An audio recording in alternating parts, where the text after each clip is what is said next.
அன்பான இனிய உறவுகளுக்கு தங்கமயில் வீட்டில் போய் இருக்க முடியல, நான் என்ன ஆனாலும் சரி சும்மா விட மாட்டேன் அப்படின்னு சொல்லிட்டு கிளம்புறாங்க.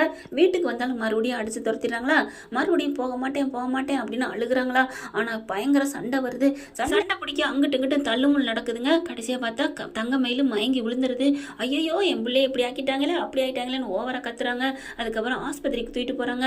அங்கே போய் டாக்டர் செக் பண்ணிட்டு பார்த்தா தங்கமயிலும் மாசமாக இருக்குது. என்னது மாசமாக இருக்காளா, வாட் எ மெடிக்கல் மிராக்கல் அப்படிங்கிற அளவுக்கு நடக்குது. இதெல்லாம் நடக்கிறதானங்க, கதையெல்லாம் நடக்காம இருக்கு. படத்தெல்லாம் பார்த்துருக்குறோம். எப்படி எப்போ ஒன்று சேர்ந்தோம், நீங்கள் போதையில் வந்தீங்கல்ல அப்போ என்ன நீங்கள் தொட்டுட்டீங்க, நான் கெட்டுட்டேன், அதில் தான் இந்த கற்பம் அப்படிலாம் கதையில் பார்த்துருக்கோம் இல்லையா. அதெல்லாம் போக இன்னொன்று, அந்த மலையில் உங்களுக்கே தெரியாது அப்படி இப்படிலாம் நடந்துருச்சு சம்பவம் அப்படிலாம் சொல்லியிருக்காங்க. ஆனாலும் பாக்கியம் கேட்குது.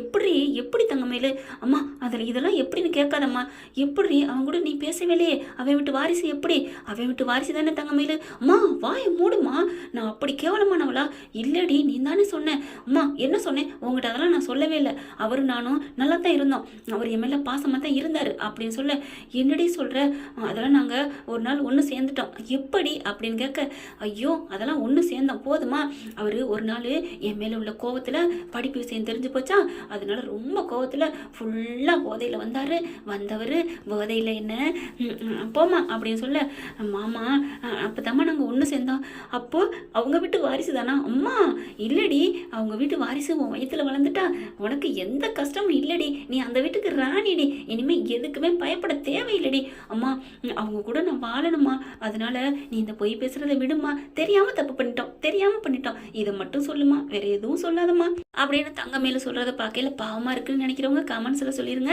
ஆனா இன்னொன்னுமா, அந்த ஏத்த விட்டு ராஜி சித்தப்பா கூட மட்டும் கூட்டு சேராதம்மா ப்ளீஸ்மா, அவங்க நம்மளை என்னைக்குமே சேர்த்து வைக்க மாட்டாங்கம்மா, என் மாமா கூட நான் சேரணும் அப்படிங்குது, இப்போ என்னடி பண்ணலாம், இப்போ நான் நேரம் அங்கே தான் போவேன் அப்படின்னு சொல்லிட்டு டக்குன்னு தங்கமேல் கிளம்புது.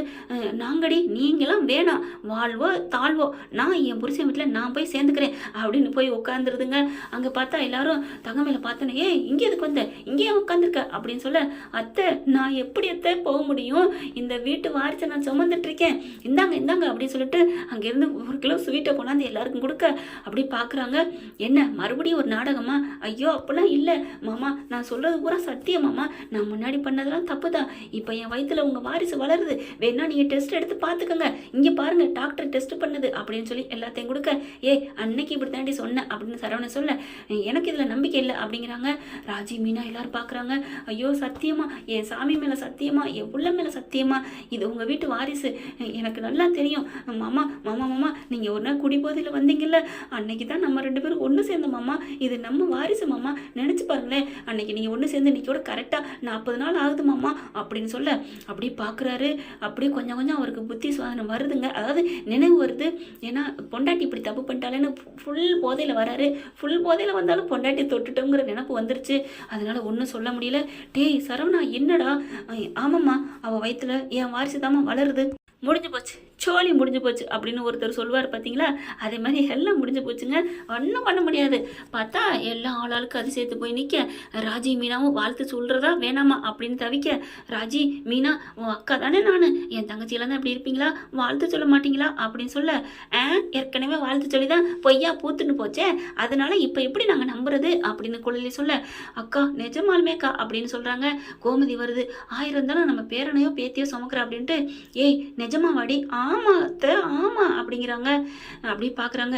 சரி இதையாவது உண்மையா பெரு என்ன சொல்றது அப்படின்னு சொல்லாமல் போயிடுறாங்களா, ஒன்றும் சொல்ல முடியாமல் சரவணன் பார்க்குறாரு. இவன் எனக்கு வேணவே வேணாம் அப்படின்னு சொன்னவர் வாயை மூடிட்டு போயிடுறாங்க. அடுத்து பாண்டியன் ஒன்றும் சொல்ல முடியல, எல்லாம் கப்சப் கதவடை ஆயிடுதுங்க. அடுத்து பார்த்தா தனியாக போயிட்டு ஃபோனை பண்ணுது அம்மாவுக்கு. என்னடி ஆச்சு அம்மா, புள்ள இருக்குன்னு சொன்னோன்னே எல்லாம் நம்பிட்டாங்கம்மா, என்னடி சொல்கிற, அதாவது என்னை ஏற்றுக்கிட்டாங்கம்மா, அதான் நான் பார்த்தேன், நீ பொய் சொல்கிற மாதிரி நீ சொல்கிற அப்படின்னு பாக்கியம் சொல்ல, அதெல்லாம் இல்லைம்மா நான் சர்டிஃபிகேட்லாம் காமிச்சிட்டேன், இப்போ நாளைக்கு கூட்டி போகிறேன்னு சொல்லியிருக்காங்க, நல்லபடியாக டெஸ்ட்டெல்லாம் எடுத்து உண்மையாக இல்லையான்னு நம்ப சொல்லிட்டேன், நானே சொல்லிட்டேன், டிஎன்ஏ டெஸ்ட் எடுங்க எல்லாம் சொல்லிட்டேன், ஆனால் அதுக்கு வேலை இல்லைங்கிற மாதிரி என் மாமா என்னை நம்பிட்டாரு, என்ன நம்ம 2 பேரும் ஒன்று சேர்ந்தோம்ல அப்படின்னு டயத்தோடு நான் சொன்னேன், அவரும் ஒத்துக்கிட்டாருமா அப்படின்னு சொல்ல, நிஜமாவடி அப்பா முருகா என் பிள்ளைய வாழ வச்சுட்டியே அப்படின்னு சொல்ல, அதை எப்படி வாழ வைக்காமல் விடுவார், முருகனோட வாகனம் வச்சே இந்த பிள்ளை பேர் அப்படி தானங்க வாழ வைப்பார், என்னங்க என்னங்க பண்ணுறது, மனுஷங்க தப்பு பண்ணாதவங்க யாருங்க இருக்கா? என்னை பொறுத்த வரைக்கும் எனக்கு மன்னிக்கிற மனசு உண்டுங்க, அதனால போயிட்டு போகுது அப்படின்னு தங்கமயில மன்னிச்சு விட்டுட்டேன். ஆனால் நீங்கள் எல்லாரும் மன்னிக்க தயாரா இல்லை மன்னிக்க மாட்டீங்களான்னு கமெண்ட்ஸில் சொல்லிடுங்க. இன்றைக்கி நான் போஸ்ட்டில் ஒன்று போட்டுட்டேங்க. அதாவது யார் அதிகமாக பாவம் செஞ்சது அப்படின்னு ரோஹிணியும் தங்கமயிலும் போட்டிருந்தேன். அதில் இவங்களை யாரை மன்னிக்கலான்னு கேட்டிருந்தேன். ரெண்டுமே கேள்வி தப்பாக போச்சு, ரெண்டுமே சரி பங்காக போயிடுச்சு. இப்போ யாரை மன்னிக்கலாம் அப்படிங்கிற கேள்வியை விட்டுருங்க. இதில் யார் அதிக பாவம் பண்ணது அப்படிங்கிறத மட்டும் சொல்லுங்கள். அதிகமாக மன்னிக்கவே முடியாத அளவுக்கு தங்கமயிலா இல்லை ரோஹிணியா அப்படிங்கிறத கமெண்ட்ஸில் சொல்லுங்கள் ஃப்ரெண்ட்ஸ். இந்த வீடியோ உங்களுக்கு பிடிச்சிருந்தா தயவு செய்து லைக் பண்ணுங்க. இன்னும் அப்டேட்ஸ்க்காக சேனலை சப்ஸ்கிரைப் பண்ண மறக்காதீங்க. நம்ம கிட்ட இருக்க எல்லா சேனல்ஸோட லேட்டஸ்ட் வீடியோ அப்டேட்ஸ்க்காக மேல ரைட் சைடுல காட்டுற லிங்கை கிளிக் பண்ணி வாட்ஸ்அப் குரூப்ல ஜாயின் பண்ணுங்க. உங்களிடம் விடைபெறுவது நான் உங்கள் மெஹர்.